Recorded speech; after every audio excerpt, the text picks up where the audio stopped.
الحمد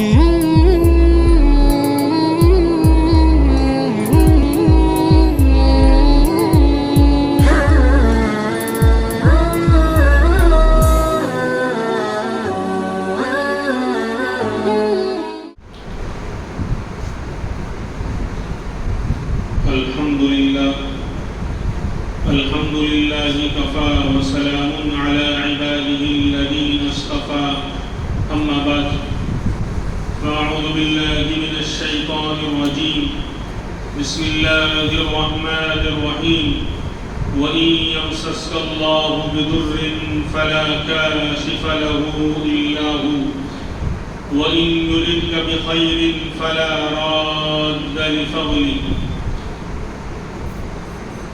وقال النبي صلى الله عليه وسلم لا عدوى ولا طيرة ولا هامة ولا صفر فر من المجذوم كما تفر من الأسد أو كما قال صلى الله عليه وسلم اللهم صل على سيدنا محمد وعلى آل سيدنا محمد وبارك وسلم اللهم صل على سيدنا محمد وعلى آل سيدنا محمد وبارك وسلم اللهم صل على سيدنا محمد وعلى آل سيدنا محمد وبارك وسلم. اسلامی تاریخ کا دوسرا مہینہ صفر المظفر اور اس کی تقریباً آج 13 تاریخ ہے، اور اس مہینے کو سفر کا مہینہ سفر کیوں کہتے ہیں؟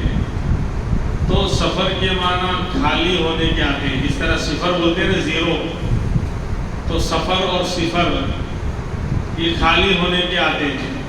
چونکہ اس سے پہلے محرم کا مہینہ گزرا تو عرب حضرات کا یہ معمول اور دستور تھا کہ محرم کے مہینے میں تو وہ اپنے گھر پر رہتے تھے، کسی سے لڑنا اور باہر نکلنا یہ بالکل اس میں حرام سمجھتے تھے. محرم الحرام، قابل احترام مہینہ اس کو سمجھتے تھے. لیکن جیسے ہی محرم کا مہینہ ختم ہوتا اور سفر کا مہینہ شروع ہوتا تو یہ لوگ پھر اپنے گھروں سے نکل جاتے اپنے کاروبار کے لیے، یا کسی سے کوئی لڑائی و جنگ چل رہی ہے تو اس مہم پر، بہرحال اپنے کاروبار کے لیے اور اپنے کام کاج کے لیے گھروں سے نکل جایا کرتے تھے. تو ان کے گھر خالی ہو جایا کرتے تھے، اور سفر کے معنی خالی ہونے کے آتے ہیں. تو اس مناسبت سے اس مہینے کا نام سفر المظفر رکھا گیا. لیکن آج ہمارے اندر بہت سی باتیں غیروں کی طرف سے اور نان مسلموں کی طرف سے کہ جن کا عقیدہ اللہ پر نہیں ہے، جن کا عقیدہ چیزوں پر آ گیا ہے، تو وہی عقیدہ، وہی جو ہے خیالات اور جو ہے بدعات اور رسومات آج ہمارے اندر بھی آ گئی. کیا کہ یہ مہینہ سفر اس لیے بولتے ہیں کہ سفر کے معنی خالی ہوتے ہیں، مطلب یہ مہینہ خیر سے خالی ہے، اس میں کوئی خیر اور بھلائی نہیں. لہذا خاص کر یہ سفر کے 13 شروع کے 13 دن، آج 13 تاریخ اتفاق بھی ہے، سفر کے 13 دن 13 تیزی کے دن کہلاتے ہیں. یعنی بہت تیز اور ہارڈ دن ہے. اگر اس کے اندر تم نے کوئی نیک کام کیا تو کامیابی نہیں ملے گی. شادی بیاہ کیا یا کاروبار شروع کیا یا کوئی نیا کچھ بھی اچھا کام شروع کیا تو سکسیز نہیں جائے گا. یعنی ان دنوں میں ایسا پاور ہے کہ تمہارے کام کو سکسیز ہونے نہیں دیں گے. یہ تو غیروں کا عقیدہ ہے. غیروں کے یہاں یہ ہوتا ہے کہ وہ کسی دن کو اشم مانتے ہیں، کسی کو شم مانتے ہیں. جب کہ ان کو شادی بیاہ کرنی ہوتی ہے یا کوئی اچھا کام شروع کرنا ہوتا ہے، کوئی فنکشن کرنا ہوتا ہے، تو اپنے مذہبی رہنما کے پاس جاتے ہیں، پنڈت جی کے پاس جاتے ہیں اور ان سے پوچھتے ہیں کہ بتاؤ حضرت کون سا دن، کون سی تاریخ، کون سی ڈیٹ ہمارے لیے شبھ رہے. تو تو پھر وہ چیک کر کے بتلاتے ہیں کہ بھائی فلاں ڈیٹ آپ کے لیے شبھ ہے، اس کے اندر آپ جو ہے شادی کرو، اس کے اندر کوئی نیک فنکشن کرو، باقی فلاں تاریخ میں نہیں کر سکتے۔ تو اب یہی عقیدہ ہمارے اندر بھی آ گیا، اور اس معاملے میں مردوں سے زیادہ عورتیں پتہ نہیں ان کے پاس کون سی وحی آتی ہے اور کہاں سے سلسلہ ڈائریکٹ آسمان سے اترتا ہے مسئلوں کا، کھٹاکھٹ مسئلے وہاں اترتے رہتے ہیں، اور مردوں کو کہتے تمہیں نہیں معلوم ان دنوں میں شادی نہیں کرنی چاہیے، ایسا نہیں کرنا چاہیے، یہ کام نہیں کرنا چاہیے، یوں ہو جائے گا اور یوں ہو جائے گا۔ یعنی میں اللہ کے احکام کو توڑوں، ہم سب اللہ کے احکام کو توڑیں تو کچھ نہیں ہوگا، اللہ کی نافرمانی مسلمان کریں کچھ نہیں ہوگا، فرائض کریں تو کوئی نقصان نہیں، لیکن ان دنوں میں تم نے اگر کوئی فنکشن کر لیا، کوئی شادی بیاہ کر لی تو وہ کامیاب نہیں ہوگی، سکسیس نہیں جائے گی۔ تو یہ بالکل غلط ہے، اسلامی اعتبار سے نہ کوئی دن، نہ کوئی تاریخ، نہ کوئی مہینہ منحوس ہے کہ اس کے اندر کوئی برائی ہو۔ کیوں؟ اللہ تبارک، یہ تو اگر کوئی کسی دن کو برا کہتا ہے، کسی تاریخ کو برا کہتا ہے، کسی مہینے کو برا کہتا ہے، تو وہ حقیقت میں اس دن کے پیدا کرنے والے اور اس دن کو بنانے والے اللہ رب العزت کو گویا برا بھلا کہہ رہا ہے۔ جیسے آپ کمپنی کی چیز کی برائی کریں کہ فلاں موبائل بہت بیکار ہے یا فلاں کمپنی کی آئٹم بہت بیکار ہے، تو آپ نے آئٹم کی برائی اصل میں نہیں کی، اصل میں اس کمپنی کی برائی کی ہے جس نے اس کو بنایا ہے، پروڈکٹ کیا ہے۔ تو ایسے ہی سارے دنوں، سارے سالوں اور ساری تاریخوں کے پیدا کرنے والے کون ہیں؟ اللہ تبارک و تعالیٰ ہیں۔ تو کیا اللہ کوئی دن اگر ہم برا سمجھیں گے تو گویا ہم نے اللہ پر الزام لگا دیا کہ اللہ نے نعوذ باللہ یہ منحوس دن پیدا کر دیا، یہ برا دن پیدا کر دیا۔ اسی لیے حدیث قدسی ہے، فرمایا لا تسبوا الدہر فإنی انا الدہر، کہ زمانے کو برا بھلا مت کہو، میں زمانہ ہوں، یعنی میں زمانے کو پیدا کرنے والا ہوں، میں زمانے اور دن کو چلانے والا ہوں۔ انا مصرف الدہر، انا مقلب الدہر، انا خالق الدہر۔ یہ ایک تفسیر محدثین کرتے ہیں کہ زمانے کو اور دن کو اور تاریخ کو برا بھلا مت کہو، کیوں؟ میں ہی زمانہ ہوں، یعنی میں زمانے کو اور دن اور تاریخ کو پیدا کرنے والا ہوں، ان کو چلانے والا ہوں، ان کا انتظام اور نظم کرنے والا ہوں۔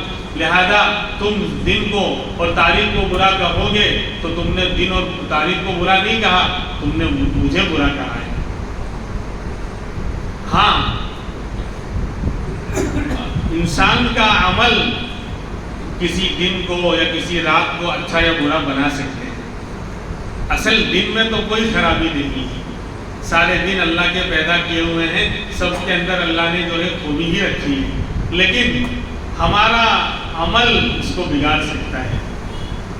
ہاں، کہ جس دن میرا دن اللہ کی یاد میں، اچھے کاموں میں، اللہ کو راضی کرنے والے اعمال میں گزرا تو میں کہوں گا وہ دن میرا بہت اچھا گزرا، اور جو دن میرا برائیوں میں، اللہ کی نافرمانی میں اور گناہوں کے اندر گزرا تو میں یہاں کہہ سکتا ہوں کہ آج کا دن میرے لیے بہت برا گزرا۔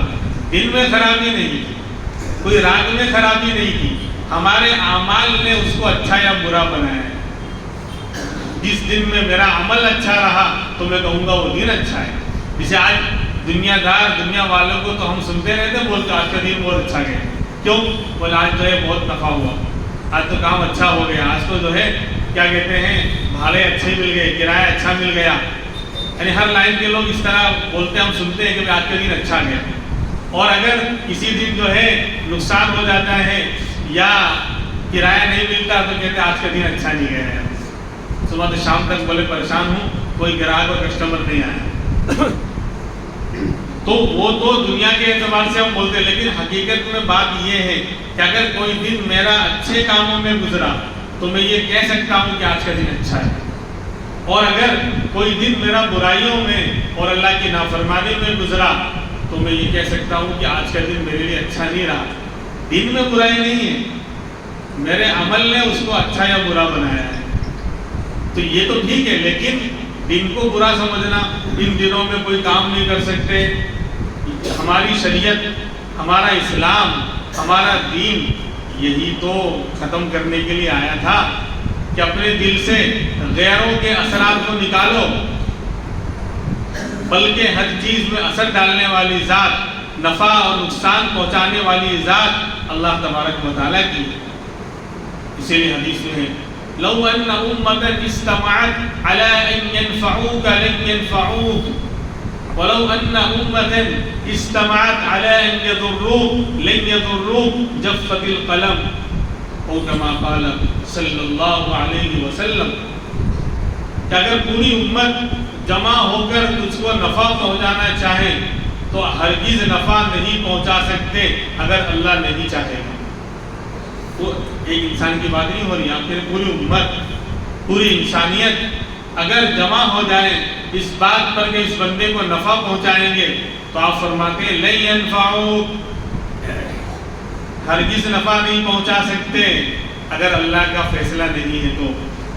اور وَلَوْ أَنَّ أُمَّةً اجْتَمَعَتْ عَلَىٰ أَن يَضُرُّوكَ لَن يَضُرُّوكَ، اور اگر پوری امت، پوری انسانیت جمع ہو جاوے تجھ کو نقصان پہنچانے کے لیے، ضرر پہنچانے کے لیے، تو تجھے نقصان نہیں پہنچا سکتے اگر میرا رب نہیں چاہے گا۔ جف القلم، قلم لکھ کر سوکھ گیا، یعنی مجھے نفع ملنے والا ہے کہ نقصان ملنے والا ہے، میری زندگی میں اچھائی کیا کیا، اچھے دن کیا کیا آئیں، کب کب آئیں گے، اور برائی مجھے کیا ملنے والی ہے، بیماری آئے گی، کیا آئے گا، نفع آئے گا، نقصان آئے گا، کب کب کیا ہونے والا ہے۔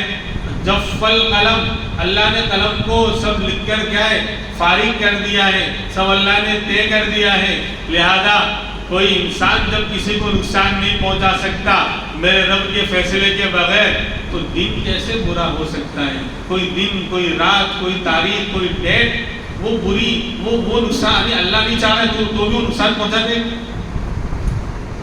ہمارا اور آپ کا عقیدہ تو یہ ہونا چاہیے، ہماری اور آپ کی نگاہ اللہ رب العزت کی ذات پر ہونی چاہیے کہ میرا رب چاہے گا تو مجھے نفع ہوگا، میرا رب نہیں چاہے گا تو دنیا کی کوئی طاقت مجھے جو ہے نفع نہیں پہنچا سکتی۔ ایسے ہی الٹا، میرا رب چاہے گا تب مجھے نقصان ہو سکتا ہے، اور اگر اللہ نہیں چاہے گا پوری دنیا مل کر مجھے میرا ایک بال بھی بگا اور بال بھی نقصان، بال کے برابر بھی نقصان مجھے نہیں پہنچا سکتی۔ بہرحال تو یہ سفر کے ایام، یہ زمانے جاہلیت سے چلے آ رہے ہیں۔ یہ لوگ یعنی ان دنوں کو بھی برا سمجھتے تھے، ان کا ایمان ہی نہیں تھا، ان کا عقیدہ نہیں تھا، تو آج مسلمانوں میں یہ باتیں آ گئی۔ ابھی محرم کا مہینہ گزرا، وہ بھی غم کا مہینہ تھا، اب سفر کے 13 دن بھی بیکار ہو گئے، اب اس کے بعد جو ہے شادی بیاہ کر سکتے ہیں۔ باقی ان دنوں نے بیچاروں نے پتہ نہیں کیا قصور کیا تھا کہ اس میں شادی نہیں کرتے، محرم میں شادی نہیں کرتے، یعنی اتنا کھل کر ہر سال میں یہ محرم میں بیان کرتا ہوں، لیکن ڈر اتنا سمایا ہوا ہے لوگوں میں، کرتے ہیں 2-4 لوگوں نے ہمت کی، اور عاشورہ کے دن نکاح کریے افضل سب سے بہترین دن ہے، میں نے پہلے بھی کہا تھا۔ بہت سارے انبیاء کو اللہ نے نوازا ہے، انعامات کی بارشیں برسائی ہیں، اس دن یعنی عاشورہ کے دن 10 محرم کو، اس سے بیسٹ دن محرم کے مہینے میں اور آس پاس کے دنوں میں کوئی نہیں ہے، لیکن نئی شیعوں کا اور غیروں کا ہوا اور ان کا اثر ایسا ہمارے اوپر سوار ہو گیا ہے کہ یہ سمجھ میں نہیں آتا کہ بہت اچھا ہے، بیان بہت اچھا کیا تھا، بات بھی بہت اچھی تھی، لیکن پھر اپنی برائی کرتے ہیں، کیا اپنے آپ کو یعنی اپنی غلامیت کو ثابت کرتے ہیں کہ گھر والی نہیں مانتی، مطلب آپ غلام ہیں۔ خیر اللہ سمجھ دے وے، تو 13 دن سفر کے دنوں کو برا سمجھنا یہ غلط ہے۔ آپ دیکھیے اسلام آپ نے کیا فرمایا ہے، ہمارے نبی سے بڑی سچی بات کسی کی ہو ہی نہیں سکتی۔ قال النبی صلی اللہ علیہ وسلم لا عدوى ولا طيرة ولا هام ولا سفر فر من المجذوم كما تفر من الأسد أو كما قال صلی اللہ علیہ وسلم۔ پہلا جملہ ہے لا عدوى،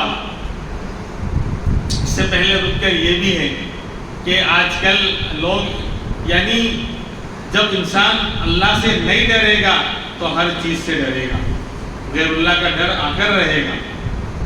تو اب ایک خرابی ہمارے یہاں یہ بھی ہے تو غیروں سے آئی ہے کہ ہم بیمار کو دیکھ کر یا کوئی ایسی بیماری جو جس کو لوگ چیپی روگ بولتے ہیں، وبائی امراض میں شامل کرتے ہیں، تو اس کو ہاتھ نہیں لگاتے، اس کو چھوتے نہیں، اور انتقال ہو جائے تو دور دور رہتے ہیں۔ کورونا کے اندر عجیب عجیب حالات تھے، یعنی بہت سے لوگ بیچارے بغیر غسل کے، بغیر کفن کے، اور بعض تو بغیر جنازے کی نماز کے ہی ان کو قبر بھی نہیں ملی، ایسے کھڑے میں پھینک دیا گیا۔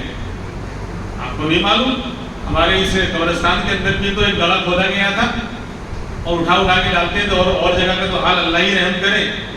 یہ تو پھر بھی یہ مسلمانوں کا علاقہ اور بیداری تھوڑی بیداری تھی، لیکن اور جگہ پر تو کیا حال رہا ہوگا۔ تو فرمایا کہ کوئی بیماری کسی کو ڈائریکٹ نہیں لگ سکتی، بیماری یعنی کوئی روگ چیپی روگ نہیں۔ کیا ہوتا ہے، بیماریاں دو طرح کی ہوتی ہیں، ایک تو وہ ہے کہ وہ آہستہ آہستہ اکا دکا لوگوں کو لگتی ہے، یعنی اللہ بیمار کرتے ہیں۔ کبھی اللہ علی العموم عام بیماری لاتے ہیں، اس کو وبائی بیماری کہتے ہیں۔ اس میں ایک دو لوگ نہیں، 1000 2000 10,000 لاکھ آدمی اس کا شکار ہوتے ہیں۔ اس کا مطلب یہ نہیں کہ وہ ایک کی بیماری دوسرے کو لگ رہی ہے، چیپی روگ ہے، نہیں، یہ بالکل یعنی شرعاً شریعت کے اعتبار سے بھی غلط ہے، عقل کے اعتبار سے بھی غلط ہے، اور جو ہم نے ماحول میں دیکھا اس کے اعتبار سے بھی غلط ہے۔ میں ہر طرح سے ثابت کروں گا کہ کوئی بیماری کسی کو نہیں لگتی جب تک میرا رب نہیں چاہے گا۔ ہمارا ایمان کہاں چلا گیا؟ نفع نقصان پہنچانے والے اللہ، بیماری لانے والے اللہ، شفا دینے والے اللہ۔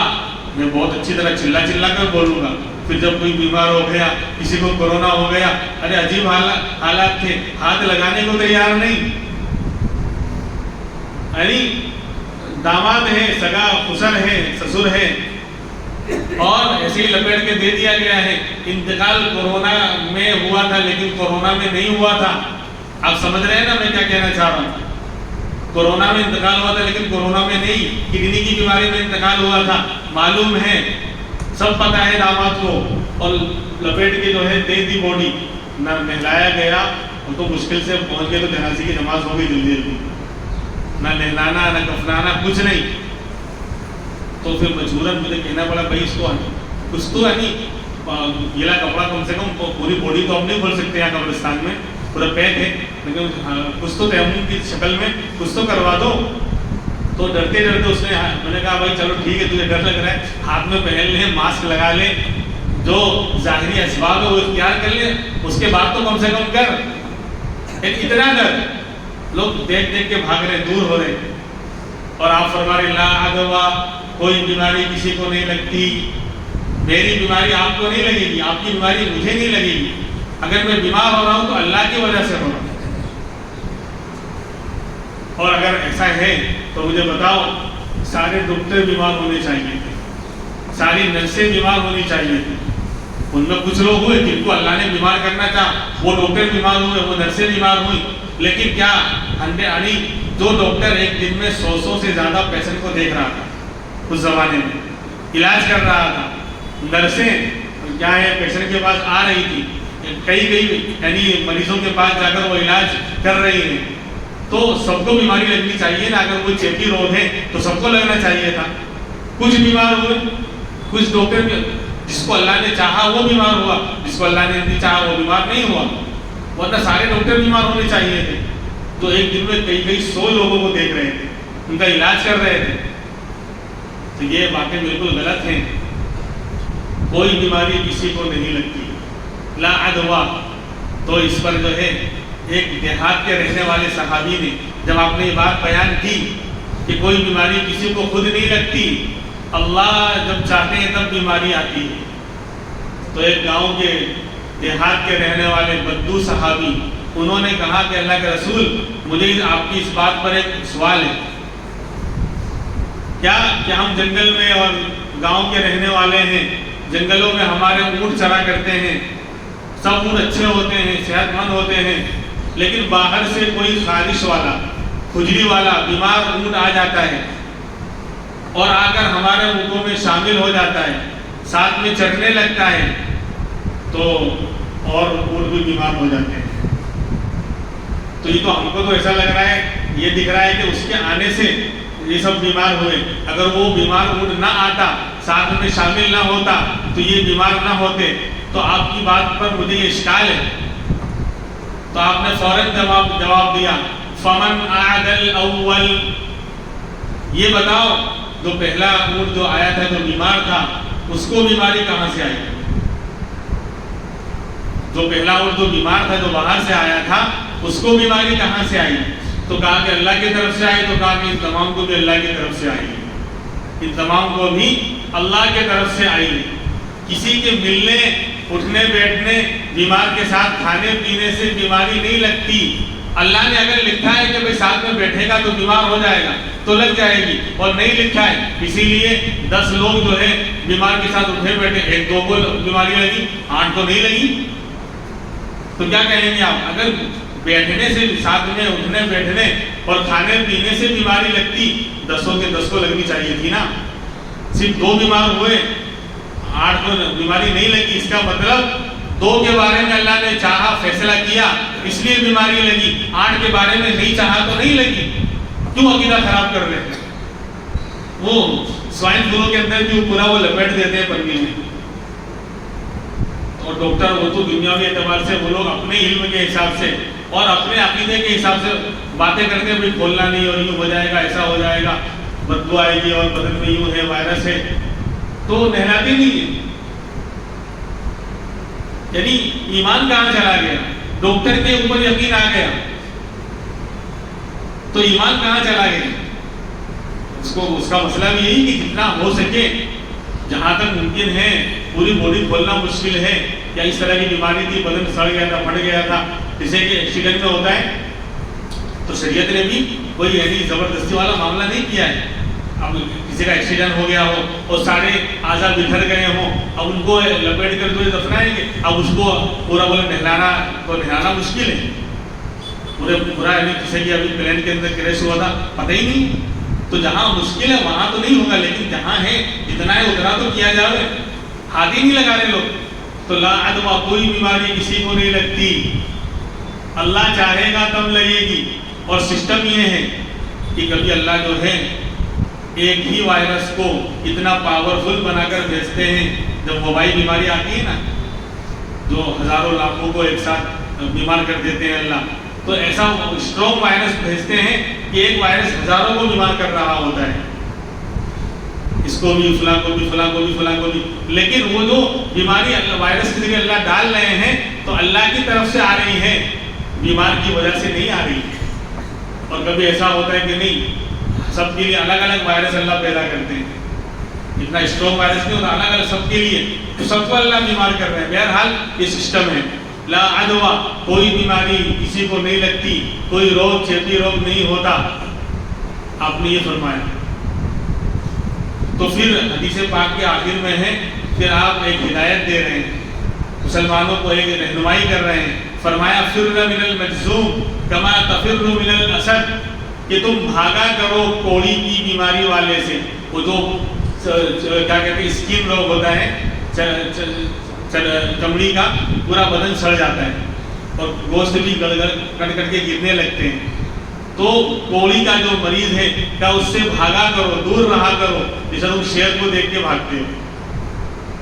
اب ایک طرف تو آپ کیا کہہ رہے ہیں کہ کوئی بیماری کسی کو نہیں لگتی، بیمار کے ساتھ اٹھنے بیٹھنے سے کچھ نہیں ہوتا، اور ایک طرف کہہ رہے ہیں کہ تم کوڑ والے کو دیکھ کر اس سے بھاگا کرو، دور رہا کرو، جسے تم شیر کو دیکھ کر بھاگتے ہو۔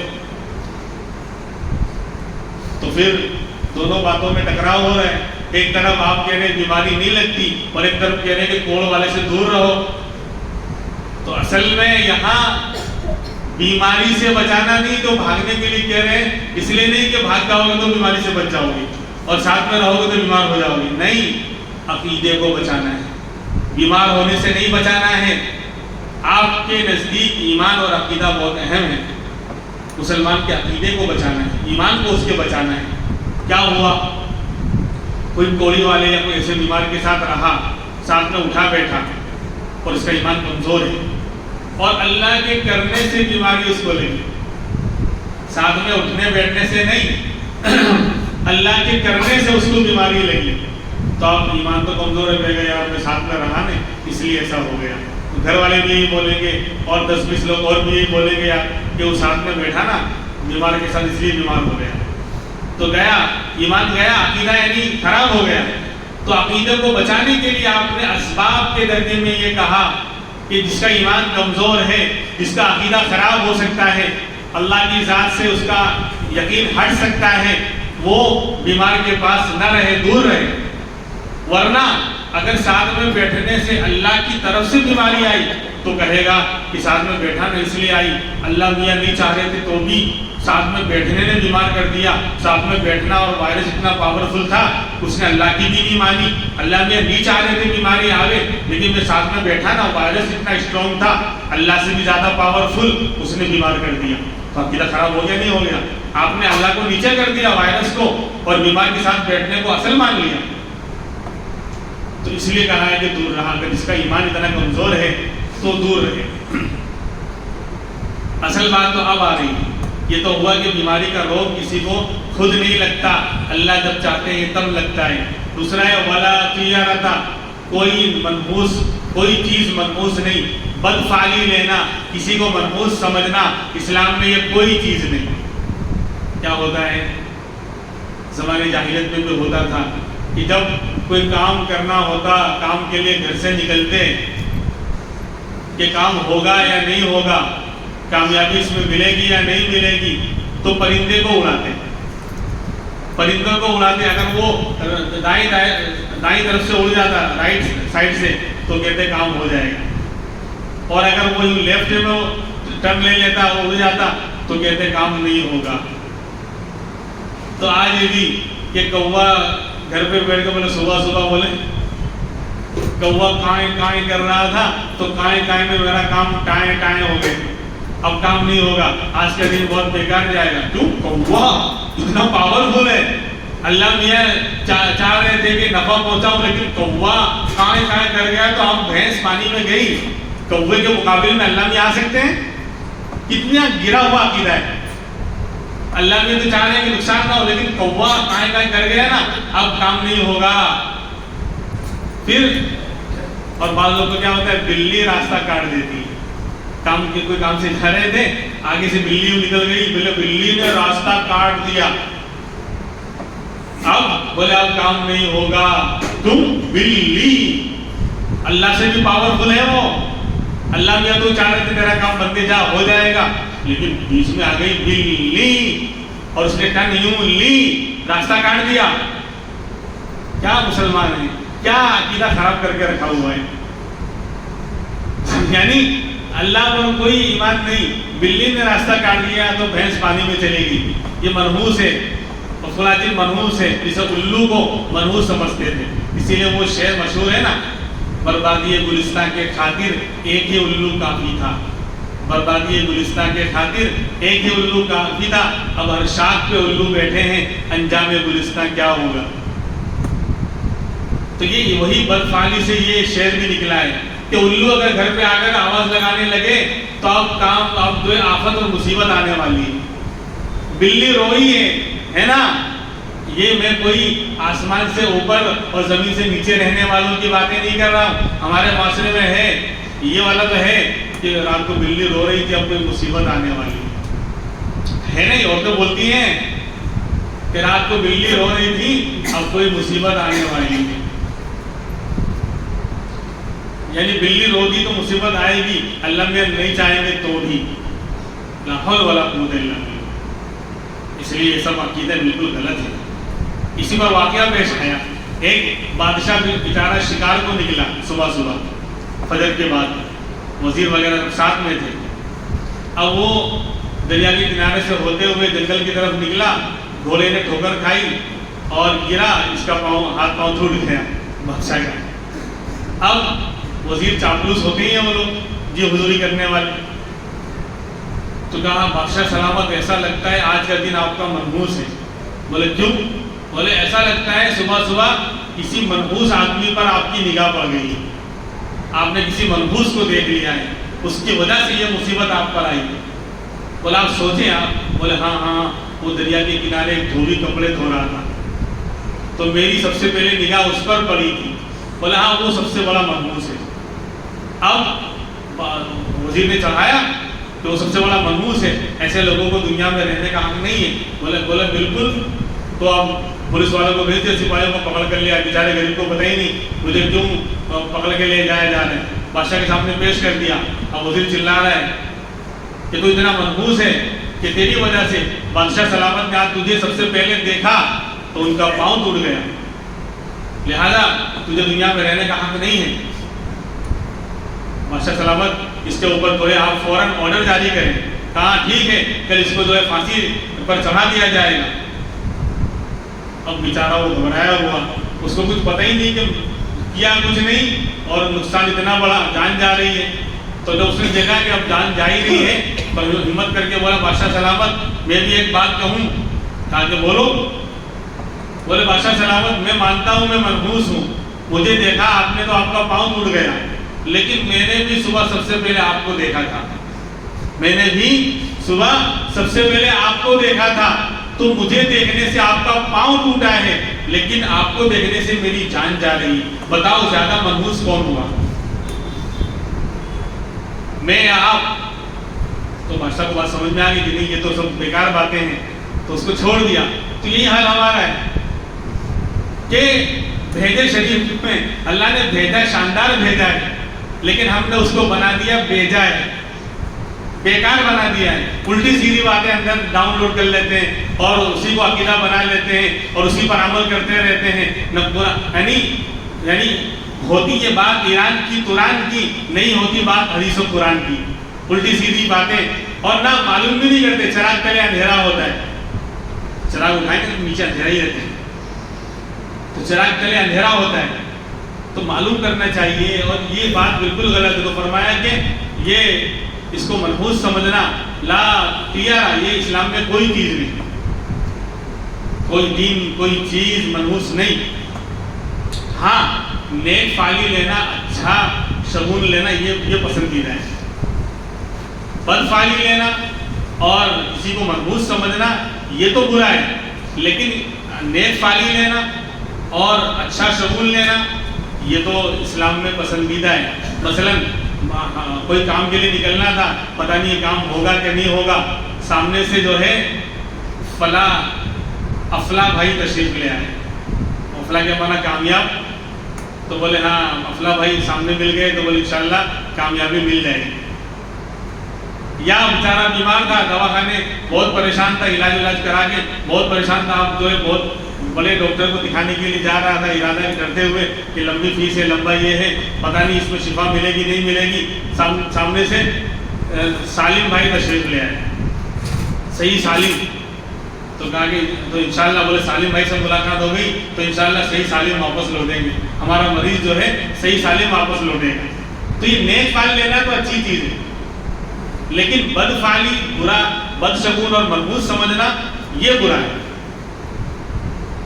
اور آخر میں فرمایا ولا ہامتا، اس زمانے میں کیا ہوتا تھا، کوئی کسی کو قتل کر دے، مقتول ہو گیا، اب پتہ نہیں ہے کہ مقتول کو دفنا دیا گیا، تو ان کی یہ مانیتا تھی، یہ عقیدہ تھا عرب کے جاہلوں کا کہ مقتول جو ہے جب وہ دفنا دیا جاتا ہے تو اس کی ہڈیوں سے ایک جانور پیدا ہوتا ہے الو کی طرح، اور وہ آواز لگاتا ہے کہ اسکونی اسکونی، مجھے سیراب کرو، یعنی میرے قاتل کو قتل کرو اور مجھے سکون پہنچاؤ، تو پھر اس کو پکڑتے ہیں اور مارتے تھے۔ تو یہ سب باتیں غلط ہیں، اس طرح کچھ نہیں ہوتا۔ اللہ تبارک و تعالی ہمیں عمل کرنے کی توفیق عطا فرمائے۔ آخر میں فرمایا ولا سفر، کہ سفر کے مہینے کو بھی منحوس سمجھنا کوئی چیز نہیں، یعنی اس کا مطلب اس زمانے میں بھی یہ بات تھی کہ سفر کے مہینے کو منحوس سمجھنا یہ بھی کوئی چیز نہیں، بلکہ یہ مہینہ خیر سے خالی ہے۔ میں نے شروع میں بتایا تھا یہ مہینہ، کیونکہ سفر کے معنی خالی کے آتے ہیں، سفر اور صفر زیرو، یعنی خالی کے آتے ہیں، مہینہ خیر سے خالی نہیں، بلکہ حدیث پاک میں تو یہ ہے کہ وہ گھر خیر سے خالی ہوتا ہے جو اللہ کے کلام اور اللہ کی تلاوت سے خالی ہو. وہ گھر خیر سے خالی ہوتا ہے جو اللہ کی کتاب اور اللہ کی ذکر اور تلاوت سے وہ گھر خالی ہو، وہ خیر سے خالی ہوتا ہے. اللہ تبارک و تعالی ہمیں اور آپ کو اس پر عمل کرنے کی توفیق عطا فرمائے. اب ایک اعلان ہے جمعیت علماء گومتی پور کی طرف سے، جو ہے 12 تاریخ کو منگل کا دن ہے، غالباً 12 تاریخ جو آ رہی ہے، آج 8 تاریخ ہوئی، 12 تاریخ کو مسیح کی دواخانے کے سامنے جو ہال ہے وہاں 10 سے لے کر 1 بجے تک فری میڈیکل کیمپ کا آیوجن اور انعقاد کیا جا رہا ہے. فری میڈیکل کیمپ لگ رہا ہے 10 سے 1 بجے تک، 3 گھنٹے کا. اس کے اندر الگ الگ بیماریوں کے ڈاکٹرز تشریف لائیں گے تو فری کے اندر چیک اپ ہوگا، علاج ہوگا. اس لیے اس سے فائدہ اٹھائیں. جمعیت نے اس کا انتظام کیا ہے، اللہ ان کو جزائے خیر دے. تو اس سے فائدہ اٹھانا چاہیے. یعنی کیا کہتے ہیں فزیشین بھی آئیں گے، اور ایسے ہی کیا کہتے ہیں آرتھوپیڈک ڈاکٹر بھی آئیں گے، ہڈیوں کے وغیرہ، اور ایسے ہی بچوں کے ڈاکٹر بھی آئیں گے، اور ایسے ہی جو آنکھ وغیرہ کا کیا کی بھی چیک اپ ہوگی. الگ الگ سب ڈاکٹروں کی پینل تشریف لا رہی ہے. تو اس لیے جو ہے اس سے فائدہ اٹھائیں. 12 تاریخ کو 10 سے لے کر 1 بجے تک. اللہ تبارک و تعالی ہم تمام کو عمل کرنے کی توفیق عطا فرمائے. وآخر دعوانا الحمدللہ رب العالمین.